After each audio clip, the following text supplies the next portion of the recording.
오늘까지 하면 믿음과 관련된 내용을 거의 다 다루는 것 같습니다.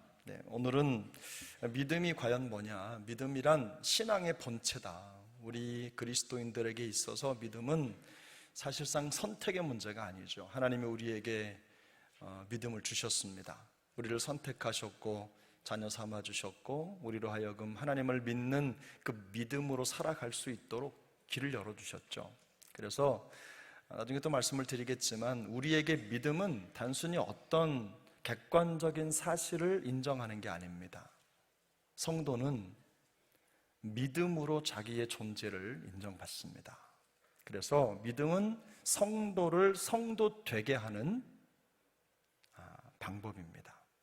그래서 우리 모든 구원받은 하나님의 백성들에게는 믿음이 있는데요, 그 믿음이 사실은 신앙생활에 있어서는 몸체입니다. 몸체. 이런 거죠. 우리가 예배를 드리고 기도를 하고 또 찬양을 부르고 하는 것은 사실 우리 믿음에 있어서, 우리 신앙생활에 있어서는 빙산의 일각입니다. 빙산의 일각. 빙산이 물 위로 드러난 부분이 아주 적잖아요. 나머지 95%는 물속에 잠겨 있는데, 그런 것처럼 우리가 지금 예배를 드리고 기도를 하고 믿음의 교제를 하고 또 찬양을 부르고 하는 모든 것들은 사실 우리 믿음이라고 하는 몸체에 아주 작은 부분이 드러난 것뿐일 뿐입니다. 그래서 우리 성도는 이 믿음이라고 하는 그 본체, 항상 그 본체를 의식하며 살아가야 되는 건데, 여기 보면 오늘 여기 골로새서 2장도 말씀하지요. 주로 받았다. 우리가 그리스도 안에서 행하고 그리스도 안에 뿌리를 받고 그리스도 안에서 세움을 받고 또 그리스도 안에서 교훈을 받은 대로 믿음에 굳게 서서 감사함을 넘치게 하라. 우리 존재가 하나님을 믿을 수 없는 그런 존재임에도 불구하고 우리가 그리스도 예수를 주로 받았다 라는 것부터 우리 신앙생활이 시작되는 겁니다. 그래서 여러분이 신앙의 본체인 믿음, 이건요 한 번으로 끝나는 게 아니라 우리 일평생의 과정을 통해서 닦고 쌓고 또 만드는 것입니다. 그러니까 어릴 때 고등학교 때까지 이렇게 운동을 하면서 헬스를 했어요. 헬스 맞나요? 이렇게 역기도 들고 막 하니까 그 관장님이 몸이 참 좋다, 계속 운동해라 이렇게 얘기도 하고, 저도 그런 때가 있었습니다. 그런데 그때 몸을 만든다고 하죠. 몸을 만든다라고 할 때 마찬가지로 우리 그리스도인들의 신앙의 여정은 다른 거 만드는 게 아니라 바로 이 믿음의 형태를 만들어가는 겁니다. 결국은 그래서 신앙의 여정 연륜이 깊어져 가면서 그 믿음의 실체가 우리의 노력을 통해 나타나는 거예요. 그 주신 믿음.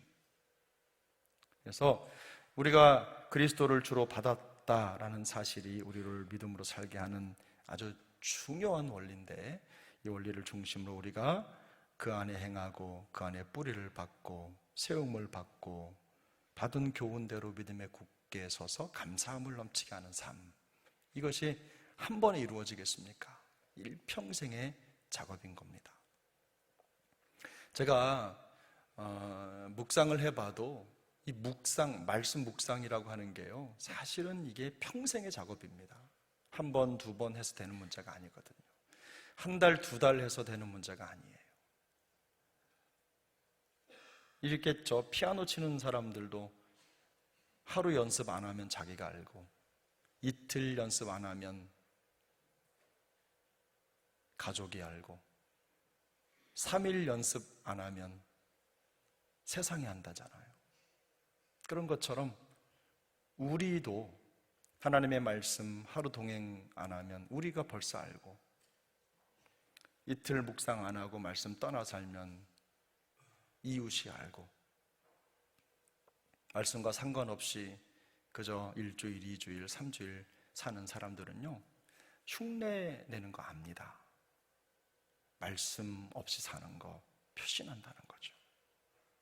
그래서 우리 모두가 다 이게 내가 10년 성경을 읽어왔어도 3일 안 읽으면 편하는 겁니다.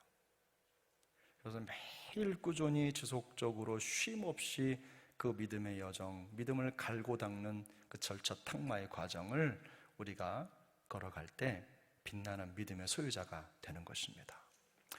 제가 항상 신앙생활을 생각하면요, 믿음과 관련된 신앙생활을 생각하면 머릿속에 생각하는 운동 경기가 있습니다. 그게 뭐냐면 물속에 그 싱크로나이즈드 있죠.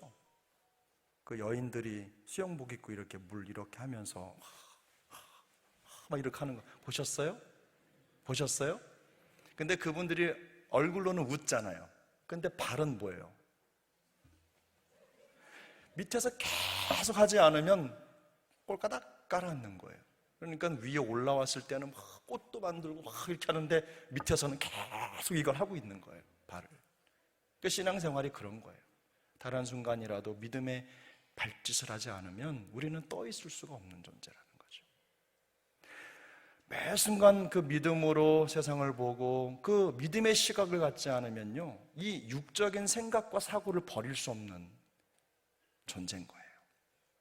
그래서 이 신앙의 몸체인 믿음을 만드는 과정은 결코 그냥 되지 않는다.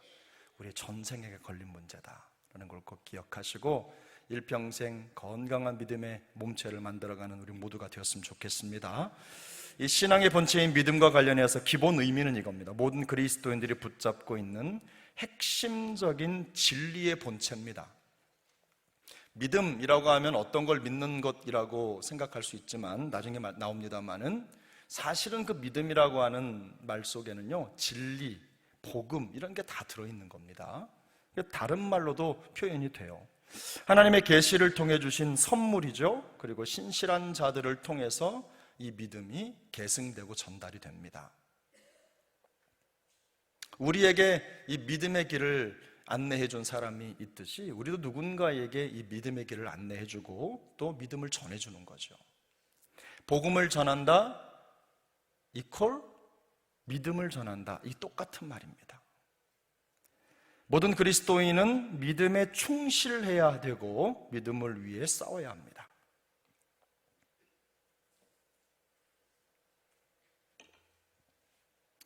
자, 그러면 그리스도인이 믿는 진리로서의 믿음이라는 타이틀을 달아봤는데요. 자, 갈라디아 1장 23절 우리 함께 읽습니다. 다만 우리를 박해하던 자가 전에 멸하려던 그 믿음을 지금 전한다 함을 듣고, 여기에 복음이라고 안 하고 뭐라고 했어요? 믿음을 전한다고 했죠. 결국 뭘 전한다는 말이에요? 하나님의 말씀, 복음을 전한다는 말이에요. 자, 디모데전서 2장 7절 함께 읽습니다. 이를 위하여 내가 전파하는 자와 사도로 세움을 입은 것은 참말이요 거짓말이 아니니 믿음과 진리 안에서 내가 이방인의 스승이 되었노라. 여기에 믿음과 진리는요, 대등한 거예요. 다른 게 아니에요. 대등한 거, 똑같은 거. 성경에 보면 믿음을 나타내는 다른 표현들이 있습니다. 첫 번째 1번은 뭘까요? 답이 뭘까요? 진리죠. 진리.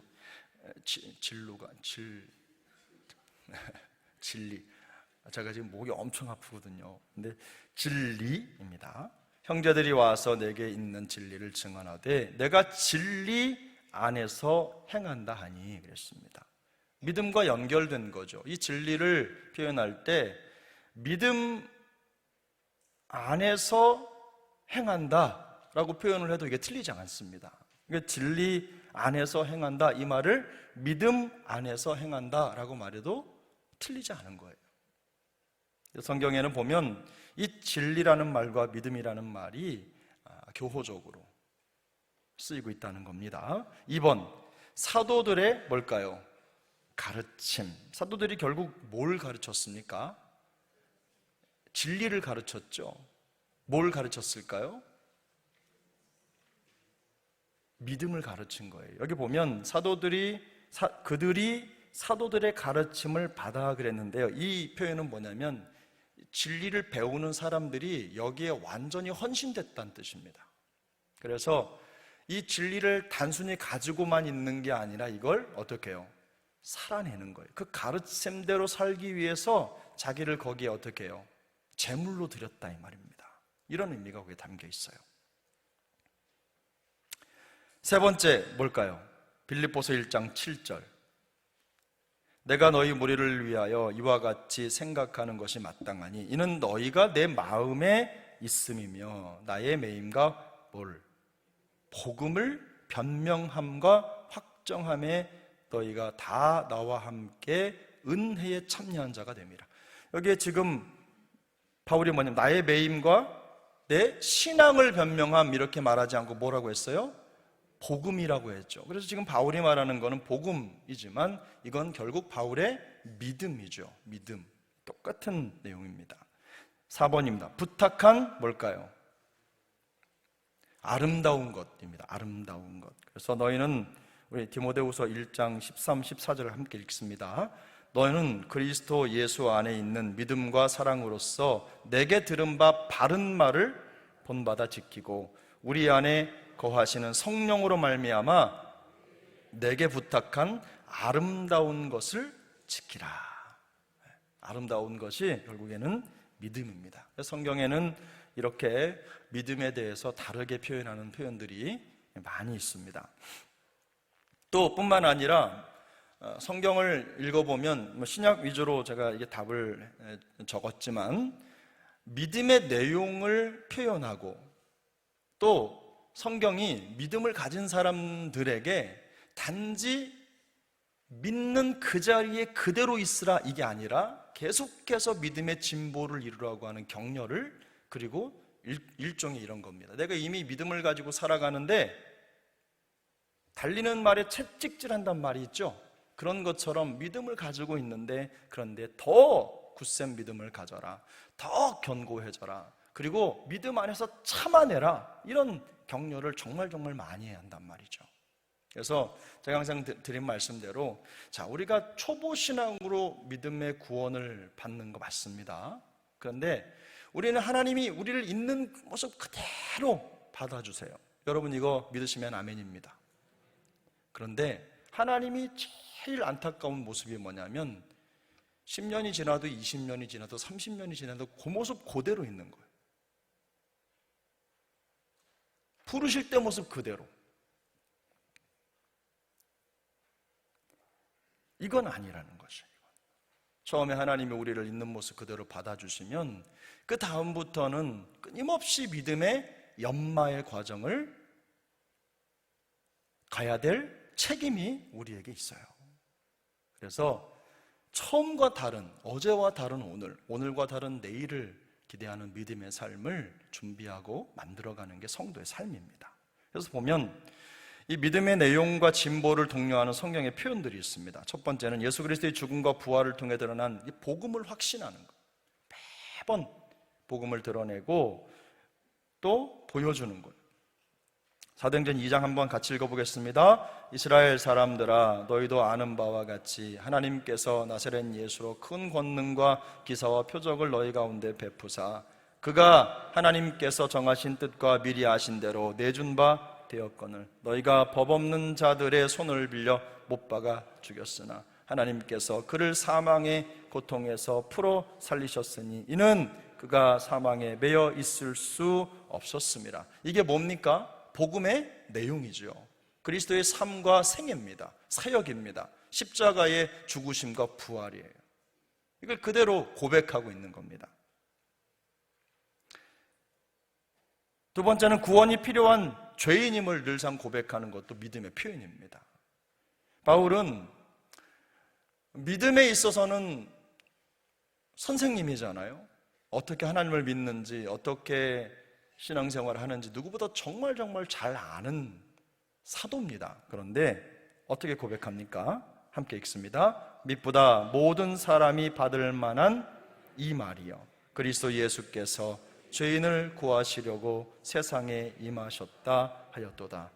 죄인 중에 내가 괴순이라. 예수님이 필요한 사람은 저 사람 예수님이 필요한 사람이야 이게 아니라 바로 내가 바로 예수님이 필요한 사람이야. 여러분 어린이 세례도 또 유아 세례 이런 거 할 때 우리가 서약하잖아요. 부모님 서약할 때 그 부모님들에게 하는 서약 중에 하나가 뭐냐면 이 부모님들이 내가 그랬던 것처럼 이 자녀도 예수 그리스도의 구원이 필요한 죄인이라는 것을 인정하고 그가 그 인정을 스스로 할 수 있을 때까지 부모가 어떻게 해야 돼요? 잘 양육해야 되죠. 그거 서약하잖아요. 그죠? 그런 거하고 똑같이 이 내가 죄인이라는 고백은 여러분 이미 다 알지만 남이 해줄 수 있는 게 아닙니다.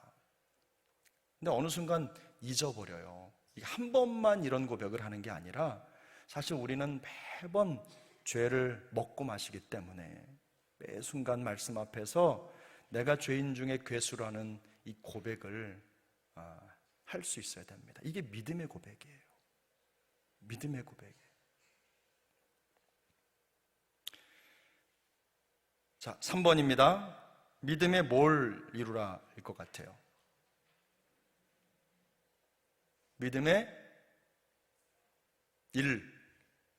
승리를 이루라. 답 아니에요. 이 믿음의 교제를 이루라. 3. 믿음의 역사를 이루라. 4. 믿음의 성장을 이루라. 5. 믿음의 인내를 이루라. 저는 대개 답을 5번에다 둡니다. 믿음의 인내를 이루라. 인내를 이루라. 참으면 또한 함께 왕노릇할 것이요 우리가 주를 부인하면 주도 우리를 부인하실 것이라. 우리는 미쁨이 없을지라도 주는 항상 미쁘시다는 게 뭐예요? 신실하시다 이거죠. 자기를 부인할 수 없으시니라. 그래서 우리가 항상 우리 주님께서 우리에게 진정한 승리를 주시는 그날까지 우리의 성품이나 능력이나 어떤 성향을 의지하는 게 아니라 미쁘신 주님을 의지하고 주님이 이루실 구원을 바라보면서 끝까지 믿음의 인내를 이루라고 말씀을 하고 있는 겁니다. 저도요, 목사지만 교회나 이런 대개 제가 만나는 사람들이 주로 예수 믿는 사람들 아니겠어요? 목사님들이나 혹은 교회 성도님들이 대부분인데 그 안에서 참 예수님 믿는 사람들끼리 모여도 가끔 참 어려울 때가 있습니다. 저도 남을 어렵게 하는 일들도 있지만 또 어떤 상황이나 이런 여건들이 어쩌면 안 믿는 사람들보다도 못한 도덕적 의식, 개념 이런 것들도 있는 것 같고요. 그래서 참 어려울 때도 많이 있습니다. 그런데 그 과정 속에서 내가 신앙의 도리를 지키고 믿음의 삶을 살아가는 게 사실 그렇게 녹록하지만은 않아요. 여러분 쉬우세요? 네. 지금 우리 현실만 봐도 그렇잖아요. 오전에도 말씀드렸지만 이거 참 견디기가 쉽지 않죠. 근데 우리가 우리 구주 예수 그리스도로 말미암아 택함을 받고 하나님의 자녀가 되고 또 영원한 기업을 선물로 받았고 또 하나님이 성령을 통해 인쳐주시고 우리의 보증이 되신 줄로 믿습니다. 이걸 믿는다면 우리는 그 나라의 영광을 바라보면서 오늘의 모든 삶의 여정을 감내할 수 있는 거죠. 인내할 수 있는 거예요. 그런 생각도 합니다. 다 내 마음 같지 않잖아요. 그러면 그분과 만났을 때 저도 이런 생각해요. 하나님이 이분과 함께 이렇게 하게 하신 이유가 뭘까? 그건 어떻게 보면 저도 부르르 화를 내고 막 그렇게 하죠. 근데 화내고 잘냈다고 생각해 본 적 한 번도 없습니다. 근데 그 과정을 통해서 느끼는 건 뭐냐면 하나님이 결국 나의 연약함을 이 거울을 통해 드러내 보여주시는구나 이 생각을 할 때가 참 많아요. 근데 봐도 못 고칠 때가 많죠. 여러분 거울 앞에 서서 이렇게 보시면 여러분 이쁜 게 보이세요? 못난 게 보이세요? 예?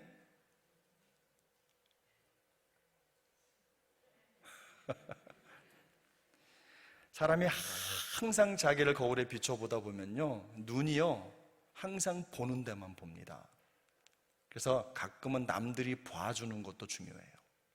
남들이 봐주는 거. 그래서 자기를 이렇게 보면 다른 사람이 어떤 모습에서 조금 못난 부분이 보이면 그게 사실은 남들이 나를 봐주는 거라고 생각하시면 돼요. 내가 보지 못하는 나의 연약함, 부족함. 그래서 하나님이 그걸 만져가시는구나 이렇게 생각하시면 큰 성장이 있을 것입니다. 네 번째입니다. 믿음의 초보를 벗어나기 위해 힘쓰라. 믿음의 초보. 말씀드렸죠? 하나님은 우리 있는 그대로의 모습을 마다하지 아니하시고 부르시지만 우리가 그대로 살아가는 걸 참 안타까워하세요. 그래서 여기 보면 그러므로 우리가 그리스도의 도의 초보를 버리고 죽은 행실을 회개함과 하나님께 대한 신앙과 세례들과 안수와 죽은 자의 부활과 영원한 심판에 관한 교훈의 털을 여기 보면 키가 이거예요. 다시 닦지 말고. 그 다음 뭐라고 했어요? 완전한 대로 나아갈지니라. 히브리서 기자가 지금 강조하는 게 뭐냐면 자꾸만 어제 지은데 또 오늘 와서 회개하고 또 세례 받은 분이 확신이 없다고 또 세례 받고 이런 일들이 계속 이루어지고 그냥 다람쥐 쳇바퀴 돌듯이 그 자리에만 머물러 있는 거예요. 항상 그 자리. 그럼 보면 턱을 넘지 못하는 분은 항상 그 턱에서 걸리시죠? 신앙생활 하다 보면 꼭 그분이 걸리는 턱이 있어요. 넘지 못하는 턱. 근데 꼭 그 턱에서 걸려요. 그 턱에서 걸리면 거기에서 좀 이게 내가 넘지 못하는 내 아킬레스구나. 그러면 그걸 좀 넘어서야 되겠다 라고 하는 마음이 열심히 있어야 되는데 믿음에 꼭 거기서 돌아서서 나가는 거예요. 그래서 성장이 일어나지 않는 거예요. 근데 성경은 항상 이 도의 초보를 버리라. 믿음의 초보에서 더 성장해 가라라고 권면합니다. 그래서 여기 보면 심지어는 완전한 대로 나아가라. 완전히 누굴까요?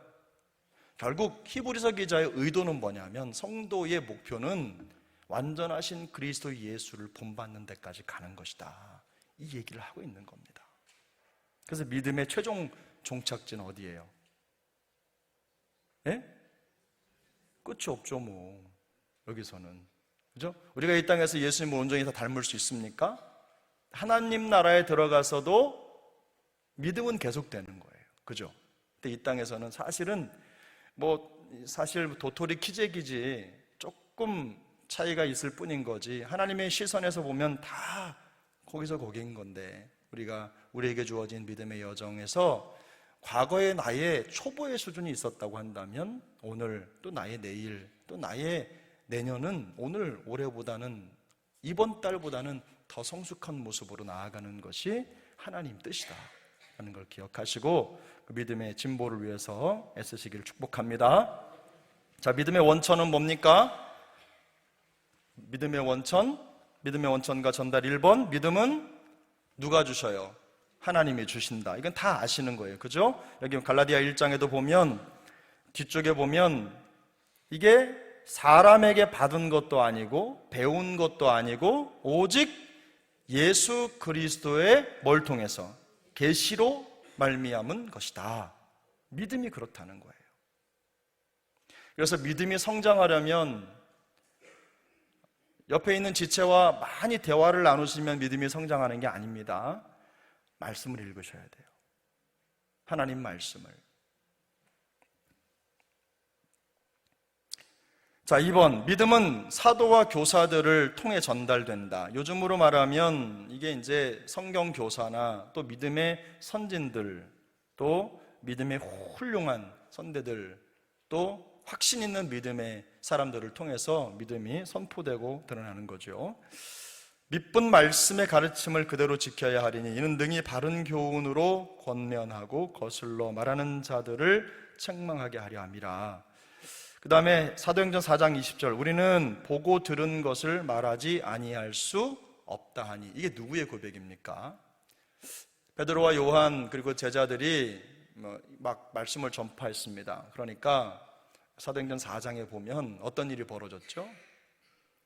정말 많은 사람들이 예수를 믿은 거예요. 하룻밤 저녁에 5천 명이나 예수를 믿었어요. 남자만. 엄청나게 많이 믿은 거죠. 근데 그런 일이 있으니까 공회의 대제사장들이나 성전 맡은 사람들이나 거기에 있는 성경에 보면 사두개인이나 이런 사람들이 모여 있는데, 사두개인이 누구냐면요, 이 사두개인이라는 사람들 유대인들인데, 이 사람들은 모세오경만 믿습니다. 그리고 천사나 이런 영적인 존재들을 부정하는 사람들이에요. 그래서 모세오경에 나온 것만 하나님의 말씀이라고 생각하는 사람들이었어요. 굉장히 좀 이렇게 고든 사람들이지만 반쪽만 갖고 있는 거죠.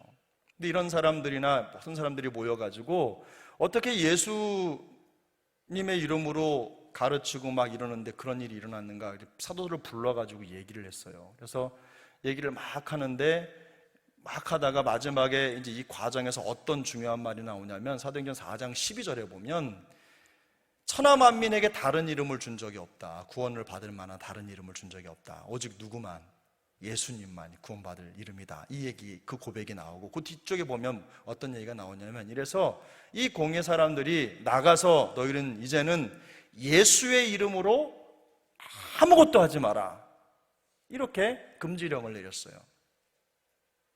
그랬더니 여기에 이제 베드로가 뭐라고 말을 하냐면, 사람의 말이 옳은지, 아니 사람의 말을 따르는 게 옳은지, 하나님의 말씀을 따르는 게 옳은지, 어떤 게 옳은지 니들이 생각해봐라. 그래놓고 여기 지금 요거 말씀, 여기 4장 20절에 우리는 보고 들은 것을 말하지 아니할 수 없다, 이 얘기를 한 거예요. 그러니까 이 베드로와 같이 모든 상황과 위협이 있고 또 고통이 있는 상황 속에서도 믿음을 지키고 그리스도 예수께서 이루신 일들을 보고 들은 것들을 증언하고 증거하는 자들을 통해서 믿음이 전달된다. 그래서 여러분, 내가 좋은 믿음을 가지려면 좋은 믿음을 보여주는 사람들 곁에 있으면 됩니다. 안 믿기세요? 내가 믿음이 좋다가도 내가 연약하자 확신이 없잖아요. 근데 내 옆에서 믿음이 병든 사람이 계시면 그분 때문에 내 믿음이 병을 들어요. 그래서 내가 확신이 없다라고 했을 때는요, 여러분, 상책이 뭐예요? 그런 분들이 곁에 오면 슬그머니 피하시는 게 상책이에요. 그래서 여러분, 믿음 생활에 있어서 내 주변의 믿음의 환경이 너무너무 중요하다. 사람도 환경입니다. 믿음이 부요하고 믿음이 충만한 사람들과 함께 지내면서 믿음의 성장을 이루는 게 주님 뜻이에요. 바라기는 우리 찬양 예배 함께하는 우리 영 가족들은 모두가 다 누군가에게 믿음의 선한 영향력을 미치는 그런 하나님의 사람들이 되시기를 축복합니다. 자, 그러므로 이제 마지막입니다. 성도는 믿음의 선한 싸움을 싸워야 할 책임이 있습니다. 디모데전서 6장 12절 함께 읽습니다. 믿음의 선한 싸움을 싸우라, 영생을 취하라. 이를 위하여 내가 부르심을 받았고 많은 증인 앞에서 선한 증언을 하였도다. 여러분, 여기에 우리의 부르심이 어디에 있어요? 부르심이 믿음을 위한 선한 싸움에 있다는 겁니다. 그러니까 이래도 좋고 저래도 좋은 이게 아니라, 우리 싸움이라고 하는 거는 물론 이렇게 뭐 칼을 들고 이런 싸움을 말하는 게 아니라 영적 전쟁을 말하는 거예요. 또 한 가지, 경기장에 있는 선수처럼 메달을 얻기 위해서, 또 승리하기 위해서 열심히 달려가는 거예요. 그걸 이 싸움이라고 표현을 한 겁니다. 그래서 우리가 성도로서 부르신 부르심의 소명은 뭐냐면 믿음의 선한 싸움. 그래서 바울이 그렇게 얘기하잖아요. 믿음의 선한, 달려갈 길을 다 마치고, 이렇게 얘기하죠. 그런 거하고 똑같이 여러분, 우리가 성도, 저는 하나님이 부르시지 않은 것 같은데요, 하나님이 어떤 소명을 안 주셨나요? 이게 아니라 우리 모두는 다 어떤 소명을 받았어요? 믿음의 선한 싸움을 싸워야 할 자리로 소명, 부르심을 받은 거예요. 여러분 한번 상상해 보세요. 우리 교회 모든 식구들이 더 좋은 믿음을 가지려고, 더 좋은 믿음의 사람이 되려고 막 열심을 내고 경주하듯이 선한 믿음의 싸움을 싸운다고 한번 생각해 보세요. 그런 교회 행복할까요? 불행할까요? 안 겪어보셔서 모르세요? 그런 교회 행복할까요? 불행할까요? 여러분, 과거 한번 생각해 보세요. 지금은 그런 문화가 많이 없어졌지만 우리 권사님들 막 저녁에 와서 그렇게 하루 종일 그냥 다라이 이고 장사하시고 일하시고, 저녁이면 기도한다고 교회 와서 주무시고 기도하고, 그냥 주무시다가 일어나서 옆에 기도 소리 깨가지고 또 기도하고, 이러도 또 새벽에 일 나가고. 여러분, 그때 생각하면 행복하지 않으세요? 힘들었지만 정말 누가 나보다 더 많이 기도하랴, 이런 마음을 가지고 막 그 경쟁하는 마음을 가지고 나도 철야할래, 나도 기도할래, 막 내가 더 일찍 갈래, 막 이런 마음을 가지고 신앙생활 하셨던 그때 그립지 않으세요? 안 그리우시구나. 그런 때가 있었어요. 저도 우리 권사님, 장로님들에 비하면 어리지만 저 어릴 때도 그런 일들이 많았어요. 저 어릴 때도 플로어링 바닥에, 그냥 차디찬 바닥에 거기에 무릎 꿇고 앉아서 수련회하고, 그냥 2시간씩 3시간씩 그냥 막 에바다 막 그러면서 소리 지르고, 뭘 안다고 주여 삼창하라 그러면 막 주여 주여 그러고. 제가 언젠가 말씀드렸죠. 제가 기도원에서 봉사할 때가 있었어요. 그래서 남들은 다 방언도 하고 뭔가 뭐 이상한 거 하고 그러는데 저는 자꾸만 기도하다 자꾸 실눈 뜨고 보고 그러는 거예요. 그래서 어떻게 하는지 이제 뭐라도 해봐야 되겠다 그러는데, 강사와 목사님이 주여 3,000번 하래요. 앉아가지고 일어나지 말고 주여 3,000번. 놀래지도 않으셔. 주여 3,000번. 근데 주여 주여 하다가 잊어버려, 몇 번 했는지. 3,000번 해야 되는데 주여 목이 세라. 그러니까 나중엔 세다 안 돼서 그냥 쫙 하는데, 그러다가 어디 뒤로 탁 넘어졌어요. 그러면은 뭔가 신이 들리든지 뭔가 입신을 하든지 그래야 되는데 창피한 거예요. 누가 나 보는 사람 없나 이런 생각이 드는 거예요. 그러니까 의지적으로 막 그러는데 그게 너무너무 힘들더라고요. 남들 따라가려고 하니까. 그러면서 막 뭔가 좀 남들, 이게 다른 이유 없어요. 다들 은혜 받아 보려고, 하나님 은혜 달라고 그렇게 매달렸던 때가 있었습니다. 근데 지금 생각해 보면 참 감사한 시간이에요. 그런 시간이 없었다면 지금도 없었겠죠. 여러분, 우리가 하나님 앞에 이런 싸움을 싸우도록 부름을 받은 겁니다. 열심을 내고, 다른 사람 비교할 거 없습니다. 열심히 그냥 내가 할 수 있는 열심, 거기에 플러스 조금만 더, 난 이만큼밖에 못해요, 이게 아니라 거기에 조금만 더 힘을 내서 애쓰고 열심히 달려가는 거 주님이 원하신다는 거 여러분 꼭 기억하시길 바랍니다. 자, 1번, 그렇게 하기 위해서 믿음에 머물러 있으라. 근데 여러분, 여기에 이 머물러라는 말이 어떤 뜻인 줄 아세요? 여기 사도행전 14장에 보면 복음을 그 성에서 전하여 많은 사람을 제자로 삼고 루스드라와 이고니온과 안디옥으로 돌아가서 제자들의 마음을 굳게 하여 이 믿음에 머물러 있으라 권하고. 이게 무슨 말일 것 같아요? 이게요, 계속하라는 뜻입니다. 그냥 가만히 있는 게 아니라 숨어 있으라는 뜻이 아니에요. 네가 살아왔던 믿음의 삶, 그 공격적이고 적극적인 믿음의 삶을 계속 이어가라는 뜻이에요. 그런 단어입니다. 믿음의 생활 방식을 고수하라는 말입니다. 적극적으로 믿음의 원리를 따르라는 말이에요. 이게 믿음에 머물러 있으라는 말의 의미입니다. 여러분, 그저 가만히 숨어 있으라는 말이 절대로 아닙니다.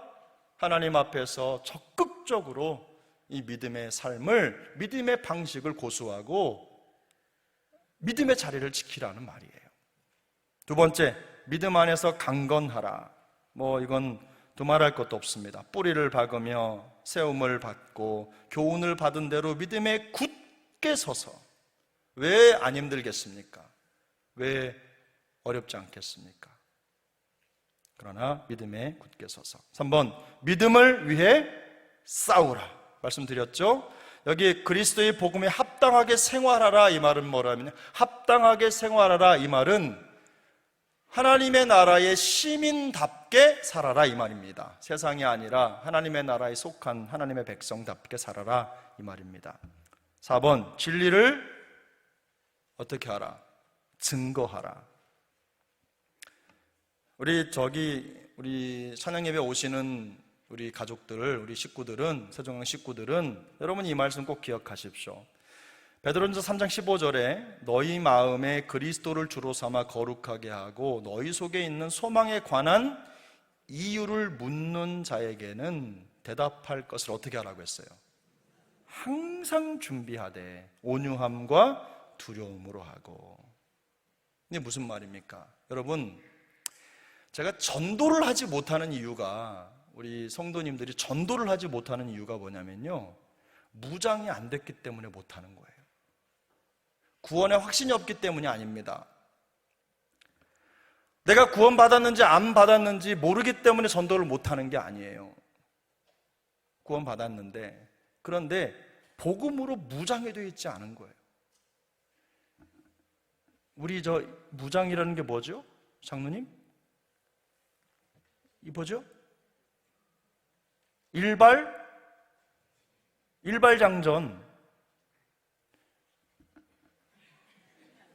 현역 출신들 아니신가 보네. 일발장전, 이게 무장이에요. 건드리면 쏘는 거예요.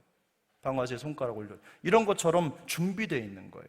그래서 우리가 이 성경을 그냥 읽기만 하면요, 말하기가 쉽지 않아요. 웬만큼 우리 김신웅 집사님처럼 진짜 엄청 많이 읽어서 되지 않는 한은 이걸 어려워요. 그래서 잘 정리된 복음으로 우리가 스스로를 무장해야 돼요.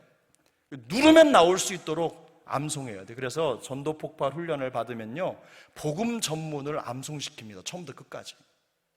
그거 암송하는 게 시험이에요.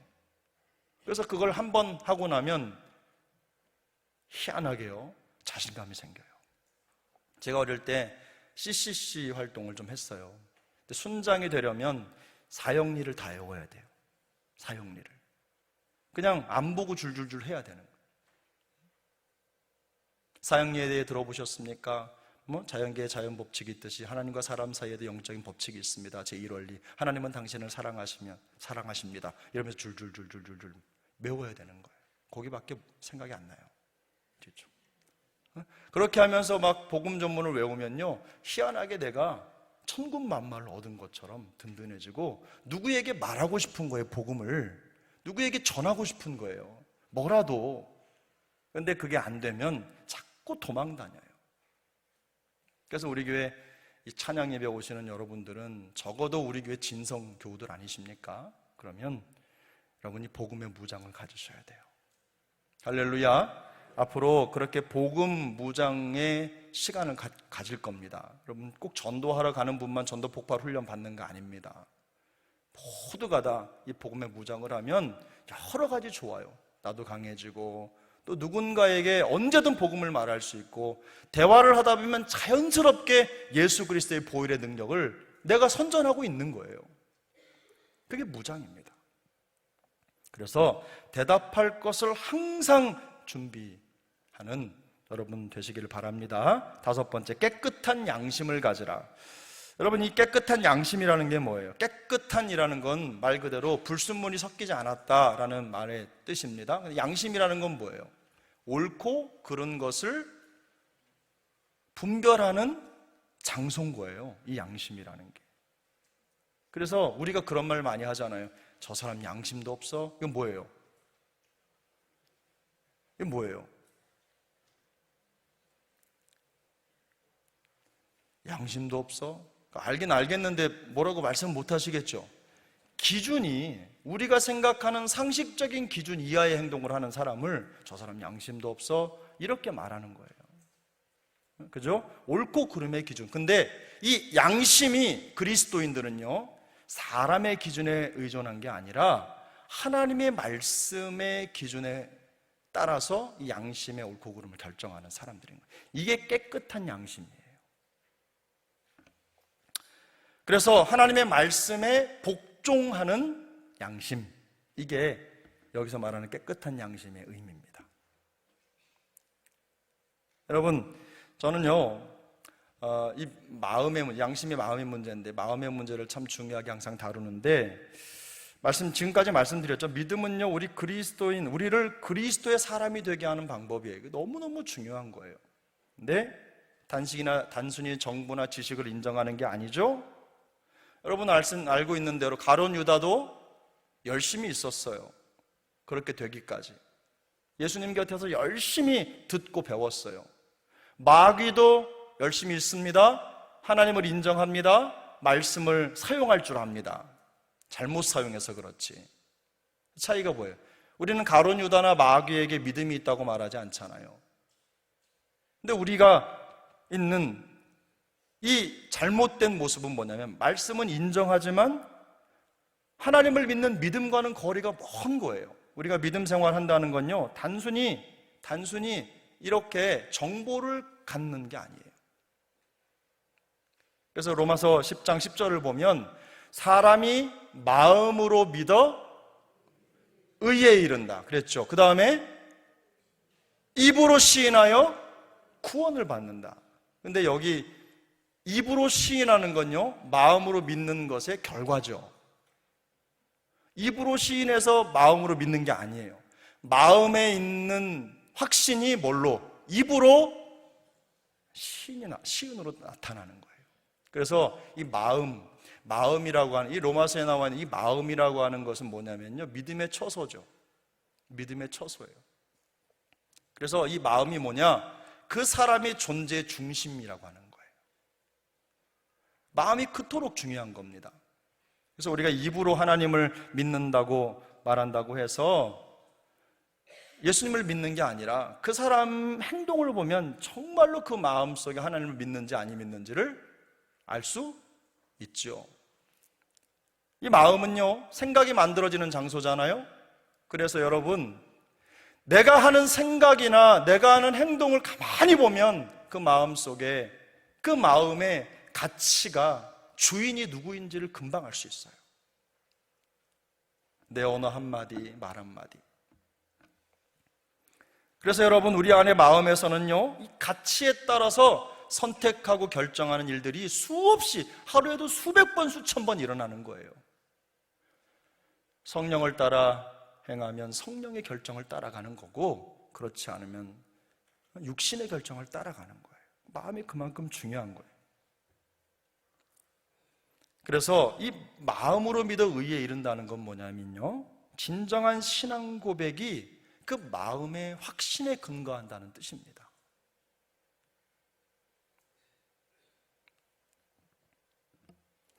여러분, 그거 있죠. 우리 머릿속에 하나님을 아는 지식이 있잖아요. 그런데 이 지식이 가슴으로 내려와서 삶이 되기까지는요, 엄청나게 많은 시간이 필요한 분들도 계세요.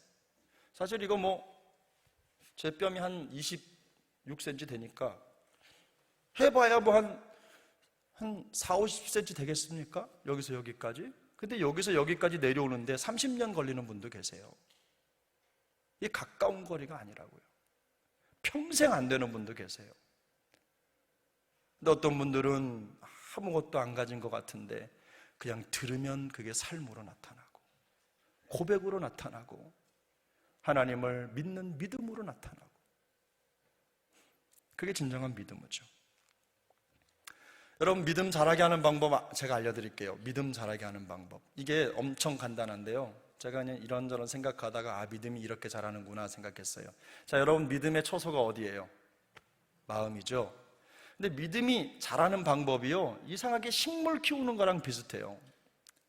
자, 식물은 자라려면 뭐가 필요해요? 물, 햇빛, 그리고 잡초를 좀 뽑아줘야 돼. 그죠? 네? 안 그래요? 그 정도만 해주면 잘 자라요. 뭐가 또 있어요? 그런데 믿음이 그래요. 우리 안에 하나님이 믿음 주셨잖아요. 자, 그러면 햇빛하고 물은 뭘까요? 네? 저는 그래요. 말씀이에요. 하나님 생각하는 거. 그러면 성장을 방해하는 잡초는 뭘까요? 마음속에 있는 다른 거, 부정적인 거, 안 된다고 생각하는 거, 아니라고 생각하는 거. 이런 것들이 내 마음속에 그냥 꽉 들어차 있기 때문에 믿음이 숨을 쉬지 못하는 거예요. 여러분, 믿음은 생물입니다. 말씀을 주고 환경을 만들어주면 내 안에 자라갑니다. 그래서 믿음의 환경을 만드는 것만큼 중요한 게 없어요. 아무리 질 좋은 말씀을 들었다고 하더라도 내 마음속에 자라나는 그 불신앙의 잡초들을 제거하지 않으면 믿음이 자라나지 않아요. 좋은 생각일 수도 있어요. 비평적이고 이런 게 좋은 걸 수도 있는데요, 이상하게 그것 때문에 믿음이 죽습니다. 믿음이 죽어요. 객관적인 사고를 하지 말라는 말씀이 절대로 아닙니다. 근데요, 여러분, 우리가 항상 우리의 마음속에 이런 불신한 잡초 같은 생각들을 제거하지 않으면 믿음은 자라지 않아요. 너무 단순해요. 여러분, 마음으로 믿어 의에 이르고 입으로 시인하여 구원에 이른다. 어렵습니까? 어려운 게 아니에요. 너무너무 간단해요. 간단한데 이게 일평생 안 되는 분이 계셔요. 일평생.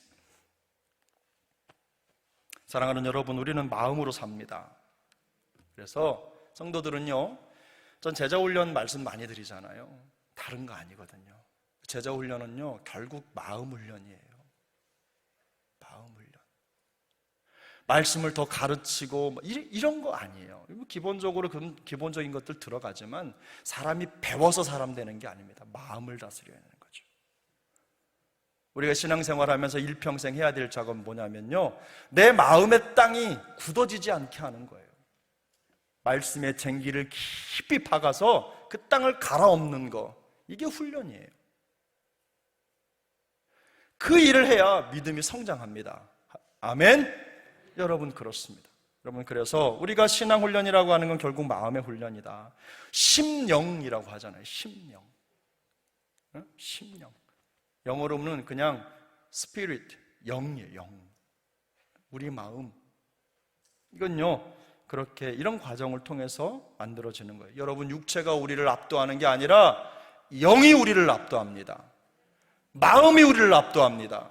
우리 안에 있는 성령께서 주신 그 믿음이 우리를 압도하도록 그분에게 기회를 드리는 게 결국은 신앙생활이에요. 이게 성숙한 모습입니다. 또는 우리 사랑하는 세종항 식구들이 이런 믿음의 승리자들이 되기를 축복합니다. 제가 한 가지만 더 말씀드릴게요. 여러분, 바리새인들이 예수님을 죽였잖아요. 그 사람들이 왜 예수님을 그렇게 미워하고 죽이려고 했는지 아세요? 왜 그랬어요? 그들의 마음속에 있는 잡초를 자꾸 건드렸거든요. 보이지 않는 거, 그냥 짐승 드리고 이러는 걸로 잘하는 것 같은데 예수님은 오셔서 그 해부했잖아요. 그들의 마음을 열어서 보여줬거든요. 그러니까 그들이 그것 때문에 예수님을 죽이는 거예요. 쉽게 말해서 삐뚤어진 마음을 들킨 겁니다. 그러니까 그 삐뚤어진 마음이 들키니까 그거 감추려고 그걸 자꾸 칼을 들이대는, 말씀의 칼을 들이대는 예수를 죽인 거예요. 우리도 마찬가지예요. 여러분, 자꾸 그냥 우리가 말씀을 들으면서요, 그냥 좋은 말, 격려가 되는 말, 이런 말 하면 저도 좋습니다. 근데 여러분, 우리가 이 말씀의 메스를, 칼을 피하면요, 기회가 없습니다. 그래서 우리 마음이 믿음이 자라게 하지 못하는 모든 잡초들, 불순물들을 말씀의 칼로 다 솎아내고, 옛날 우리 할머니들 호맹이로, 호맹이 맞아요? 호미로 그거 하고 쟁기로 갈아엎듯이 해가지고 항상 마음을 어떻게 부들부들하게 만들어놔야 믿음이 성장하는 겁니다. 건드리지 않아도 우리가 그렇게 말씀 듣고 하나님 바라보고 마음의 잡초들만 제거하고 불순한 생각들만 제거해도 믿음은 자연적으로 성장합니다. 우리 사랑하는 세종항 식구들 모두가 다 믿음의 견고한 반석에 서서 믿음의 승리자들이 다 되시기를 예수님의 이름으로 축복합니다. 기도하겠습니다. 하나님